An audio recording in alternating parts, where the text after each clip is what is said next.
Voici un extrait d'un enregistrement d'une entrevue qui date du 17 avril 2011. Donc, c'est un extrait que m'a accordé Richard Glenn, animateur de l'émission autrefois sur le câble et aujourd'hui sur le web d'Ésotérisme expérimental. Malheureusement, l'enregistrement au complet du 17 avril 2011, je ne suis pas capable de le retracer. Par contre, j'ai cet extrait. Comme on dit, c'est mieux que rien.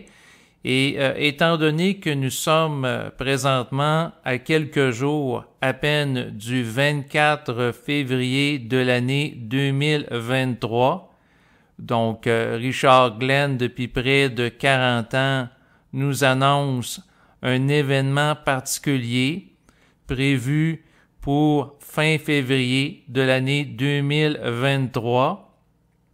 Donc, nous sommes dans une période particulière et puis c'est sûr qu'on va voir qu'est-ce qui va se passer dans les prochains jours par rapport au rendez-vous dont il a eu la vision il y a plusieurs années. Et il va être question dans cet enregistrement de la voyance. Qui est l'un des sujets abordés et je pense que c'est quand même un sujet très à propos compte tenu du fait que nous sommes à quelques jours qui est par rapport à un moment particulier qui nous est annoncé depuis près de 40 ans. Donc, on va voir si dans les prochains jours, l'humanité aura un rendez-vous avec le phénomène extraterrestre. Donc, c'est sûr qu'on verra bien qu'est-ce qui va en venir. Et sinon, dans le cadre de cet extrait d'enregistrement, il avait été question de Bernard de Montréal, qui est, à mon avis, l'un des invités mémorables qu'il a interviewé au fil du temps. Bernard de Montréal, qui est un auteur et conférencier qui a initié le mouvement de la conscience supramentale au Québec. Donc, je pense que c'est quand même la voyance compte tenu des circonstances où ça fait longtemps que Richard nous partage ses visions de l'avenir et aussi d'aborder Bernard de Montréal. Je pense que ça peut être intéressant étant donné qu'au fil du temps, sur ma chaîne de diffusion YouTube, j'ai souvent fait allusion à cet individu qui, à mon avis, est un individu d'avant-garde, un pionnier par rapport à l'expression et le déploiement de la conscience nouvelle à travers son verbe. Donc, c'est l'enregistrement qui va être à l'écoute aujourd'hui. Là, on va aborder ces sujets. Donc, vous pouvez prendre en note qu'en 2011, en fait, il y a plusieurs années, j'utilisais alors le pseudonyme de Néo Québec, donc s'il m'adresse ainsi là, dans l'enregistrement, c'est normal. Et puis, ce qu'il faut dire, c'est que je m'attendais pas à ça. Suite au décès de Sergio, je me suis remis là, à réécouter des enregistrements dans ma banque d'archives. J'en ai plusieurs centaines et c'est sûr que je suis heureux d'avoir tombé sur cet enregistrement qui me fait plaisir à présent de vous partager. Donc, bonne écoute tout le monde. Je suis en compagnie de Richard Glenn. Oui, bonjour Néo. De la même manière, on est capable de voir dans notre passé, notre vécu passé, des années passées, des événements importants. On a des fois de la misère à se souvenir, c'est-tu arrivé en telle année ou dans telle circonstance ça s'est passé. Mais on est quand même capable d'avoir des souvenirs importants d'événements de notre passé. De la même manière, on pourrait, par méditation, projeter vers le futur pour retrouver des événements qui vont nous toucher émotivement. Parce que tout ça, c'est dans le plan magnétique, donc de l'émotion. Si vous êtes porté à penser, à retrouver des événements de votre vie passée qui sont malheureux, des événements tristes, des événements accablants, c'est dommage, c'est que vous êtes porté à voir les choses négatives. Et quand vous allez regarder vers le futur pour faire une vision prophétique, ben alors vous allez avoir une tendance semblable, c'est-à-dire d'aller voir les choses tristes, malheureuses, dramatiques. Alors que si vous êtes optimiste et que ce qui vous intéresse de votre passé, les souvenirs que vous avez, c'est des souvenirs heureux, agréables, bien, en faisant de méditation pour savoir qu'est-ce qui s'en vient dans le futur, vous allez avoir le même genre d'énergie qui va vous alimenter. Alors, à ce moment-là, vous allez être optimiste et vous verrez des événements heureux dans le futur. Et je peux vous dire que pour le futur, ben oui, il y aura du soleil, il y aura des nuages, il y aura des orages, mais il y aura du très beau temps.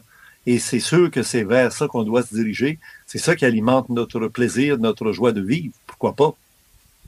Oui, tout à fait. Et ce que vous dites, ça me fait penser beaucoup à l'expérience du verre d'eau. C'est-à-dire qu'il y a des gens qui peuvent percevoir un verre d'eau à moitié vide ou à moitié plein, tout dépendant s'ils sont de tendance optimiste ou pessimiste. Exactement. Tu as très bien trouvé l'exemple est idéal. Ben oui.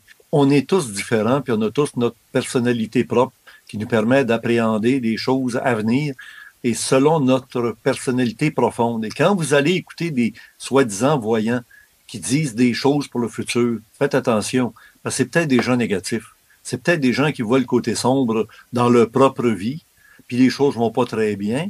À ce moment-là, ils vont pas vous amener des choses bien agréables pour le futur. Alors, tenez-vous éloigné de ça. On dit toujours, on juge une personne, dis-moi qui tu fréquentes et je te dirai qui tu es.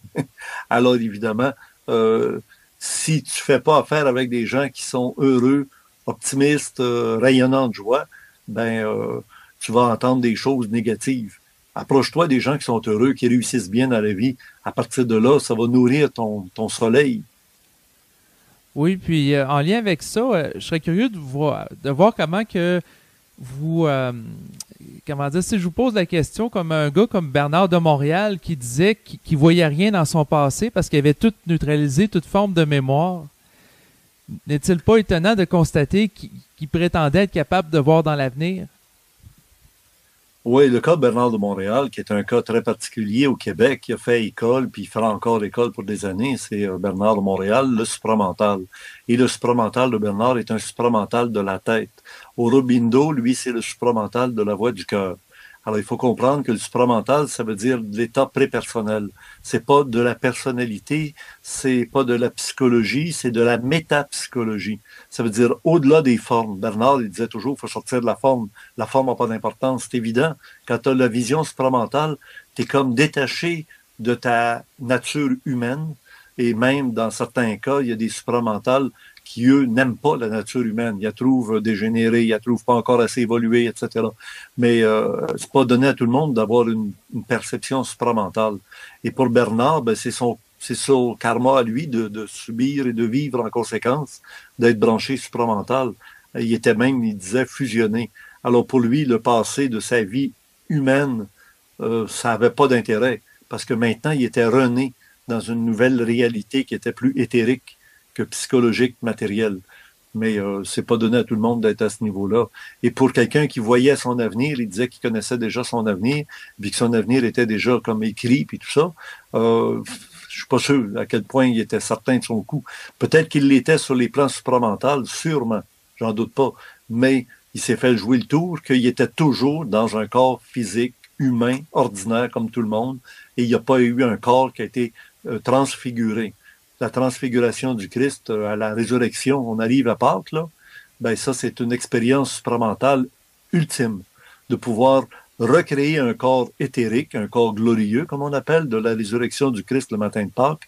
Ben, c'était l'être, parce que Jésus était supramental, il était métapsychologique. Tu sais, je veux dire, pour lui, la loi des hommes, c'était une chose, mais il passait au-delà, il disait toujours, je suis pas venu ici pour défaire la loi, mais la parfaire. Et il disait, si ta vache tombe dans un puits le jour du sabbat, t'as pas le droit, t'auras pas le droit d'aller la chercher, tu vas la laisser se noyer dans le puits, puis empoisonner le puits, puis après ça, ben, le puits d'eau, personne ne pourra aller s'abreuver à l'eau qui est dans le puits parce que la vache sera morte dedans. Il dit, non, non, non, un instant, on va aller chercher la vache tout de suite. Ça prend une perception supramentale détachée des formes. Dans notre société, il y a des formes qui étaient très religieuses autrefois. Ben, figurez-vous qu'on est tombé dans un nouveau piège. C'est les formes de la science. Et quand la science dit que, puis ça se présente toujours dans notre monde comme étant une recherche scientifique, les résultats d'une enquête scientifique, puis on pense qu'à partir de là, c'est la vérité. On tombe dans l'autre piège. Autant c'était, on pourrait dire, d'inspiration spirituelle lorsque c'était religieux, autant on pourrait dire aujourd'hui, c'est des dictats imposés par des ordres scientifiques. Mais dans un cas comme dans l'autre, dans les deux extrêmes, nous autres, on est au milieu de ça, là, puis on doit vivre la vie de tous les jours sans être un scientifique extrême ou un religieux extrême. Il faut vivre la vie normale. Il faut passer des priorités ordinaires avant des priorités des extrêmes. Oui, et comme vous l'aviez déjà dit en latin, la vertu se tient au milieu. Oui, oui, c'est ça. Media stat virtus. C'est sûr, c'est au milieu que se tient la vertu. C'est pas moi qui ai inventé ça, là, c'est une vieille formule. Exactement. Et c'est dans le fond le sens de l'équilibre. D'ailleurs, la santé, c'est l'équilibre. D'un extrême à l'autre, c'est dangereux. Il faut rester en équilibre. Et pour rester en équilibre, ça veut dire rester en santé, être sain. Et on disait la vieille formule sain, sain, sain. C'est-à-dire sain, sain de corps, sain d'esprit, et puis sain au niveau de l'âme. Alors, quand tu es sain, sain, sain, corps, âme et esprit, ben là, tu restes en équilibre, en plein milieu. Et tu tombes pas d'un côté ou de l'autre. Alors, c'est bon de se parler de cette façon un peu religieuse, puisqu'on est à l'époque de Pâques maintenant, et c'est un moment fort de l'année. Eh bien, je vous remercie beaucoup, Richard. Et puis, ben moi, je vais rester en équilibre entre le passé et le futur. Bravo! Donc, à bientôt.